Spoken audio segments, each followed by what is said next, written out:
নমস্কার বন্ধুরা, বন্দনা রান্নাবান্না চ্যানেলে আপনাদেরকে স্বাগত। তো বন্ধুরা, গাজর তো বাচ্চারা খায় না, গাজর দিয়ে আমি একটা রেসিপি করে দেখাচ্ছি। ছোট থেকে বড় চেটে পুটে খাবে, এতে কোনো তরকারি লাগে না। রেসিপিটি বানানোর জন্য আমি গোটা কয়েক গাজর চেঁচে পরিষ্কার করে জলে ধুয়ে নিয়ে চলে এসেছি। তার সঙ্গে দিয়ে দিব আমি ফুলকপি, তবে গ্রেটার দিয়ে আমি ভালো করে গ্রেট করে নিয়েছি। আর সঙ্গে নিয়েছি কাঁচা লঙ্কা কুড়িয়ে নিয়েছি, আর 1 ইঞ্চি মতো আদা কুড়িয়ে নিয়েছি। এবারই কড়াইতে দিয়ে দিলাম তেল গরম হয়ে গেলে আমি একটু কালো জিরে আর জিরে ফোড়ন দিয়েছি।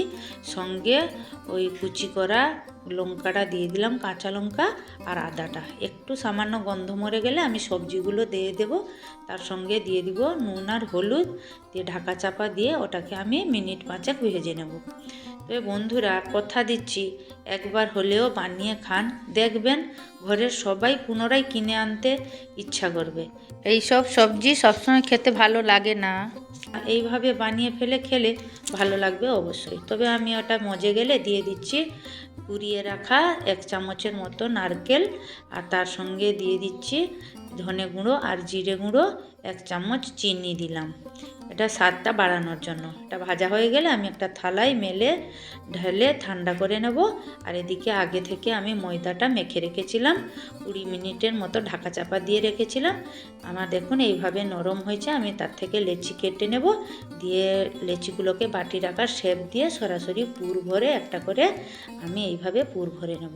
আমি 2-3 রকমের পদ্ধতিতে জানি, আমি দেখাচ্ছি হাতের কাছে যেরকম পাই। এটা হাতের সাহায্যে বাটি বানিয়ে আমি পুরটাকে দিয়ে ভালো করে চেপে ভালো করে ঢুকিয়ে মুখটাকে সিল করে দেবো এইভাবে মুড়ে মুড়ে। দেখুন, আপনাদের সুবিধার্থে আমি আর এক রকম পদ্ধতিও দেখাচ্ছি।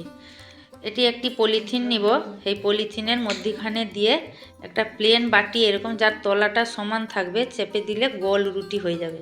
এবার রুটিটা আমার বেলা হয়ে গেল, আর ঝামেলা হলো না, কাউকে দরকারও পড়লো না। আমি সরাসরি পুরটা দিয়ে মুখটা বন্ধ করে নিব।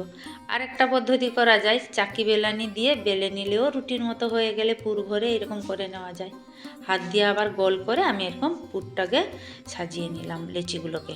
এবারে সরাসরি কড়াইতে আমার পরিমাণ মতো তেল দিয়ে দিলাম, চাকি বেলানিতে একটু তেল লাগিয়েছি। আমি আরেকটা লেচি নিয়ে মুখটা যে দিকটা আছে সেইটা নিচুর দিকে করে লেচির গায়ে একটু তেল লাগিয়ে হালকা হাতে বেলে নেব গোল গোল আকার দিয়ে।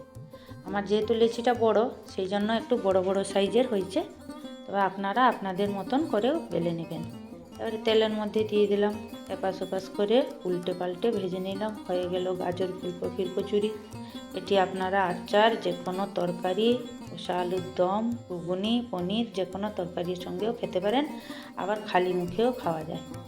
দেখুন, আমি একটু আচারের সঙ্গে এটা পরিবেশন করছি, সঙ্গে রেখেছি ডাল, ছোলার ডাল, খাওয়া যায়। তো বন্ধুরা, একবার হলেও বাড়িতে বানিয়ে আনন্দ উপভোগ করুন, খান এবং কমেন্ট করে জানান রেসিপিটি কেমন হলো।